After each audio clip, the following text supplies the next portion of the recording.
Welcome to Week's Mixer, one of my prostate cancer, no fear necessary. I hope you're enjoying this journey with me.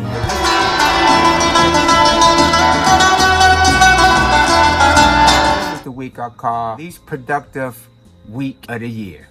The week between Christmas and New Year's, people don't do nothing. 1 week long holiday. These holidays put us in a whole different frame of mind.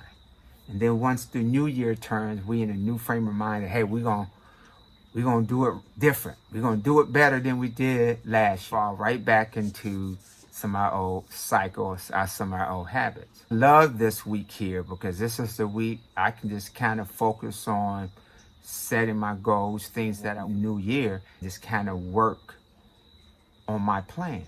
But as we go into the new year, I want you to write down your goals, just some things you want to get accomplished in 2023. Go out and get a personal financial statement or the net worth out. We're going to work through this process, becoming a millionaire, of reaching some of our personal, physical goals, family goals, those things that are very important to us. We're going to set some goals up. And because it seems like they're stopped doesn't mean you scrap them. We got to go back and figure out what to do to make this happen. This is what we got to do to get back on track. My net worth went down last month. What happened? So when you start breaking it up, what we used to do is go through bank statements. I have probably my last 30 years of every bank statement I've ever had. But I have them, but I've also ran them through an accounting system. I know exactly how much money I've brought in, where I've spent it. I've done that my whole life, really. And when we talk about, doing your budgets and things like that. So one of the things that's important, I've been able to look at my data. See, I think I know what I spend my money on. I think I know how much money I make. I think I know. But when you start looking at that data in black and white and those numbers really start adding up, you realize what you think you're doing is not quite what you're doing. So having results of these operations, having all this data for the last 20-something years, I can kind of go back and say, I remember this happened, 10 years ago. This is what I had to do to make the adjustment. So one of the things I challenge you to, get your last 2-3 years of bank statements. Most banks, you can go back 7 years because the methodology for each person is different, and pull down bank statements. So I'm telling you, go pull down all the bank statements now. And you may have to get online banker, to remove getting paper copies to go back 7 years. Compiling that information is going to give you a whole bunch of information about yourself. And it's not to make you feel bad, it's to make you understand, hey, this is really who I am, what I am, not what I say I am or what I think I am. Here's the proof of this is who I say I am. Run all those transactions through. There's a lot of programs out there that you can use. You can call us, hey, we'll run them for you. And that's what we do for businesses. It's what we call bookkeeping. Every month, we would run their checkbook through our computer system, categorize the checks, and at the end of the month, we tell them how much money you spent here in these particular areas. Working with thousands of people in my life, hearing how certain decisions were made after they had some underlying data to tell them something different. Now I'm a victim as opposed to controlling your outcomes and controlling your future. And looking at data becomes so important. Data is the number one resource now, more valuable than oil. So as a bean counter, I've been an analytic junkie my whole life. I've always looked at numbers, not just to see if they added correctly or multiplied properly, but what are these numbers really telling me? Is it something that I can use to make other decisions, just knowing that these numbers tie in? See, one of the things we do in accounting, especially, as auditors, we have checks and balances, and that's where we have what we call internal controls.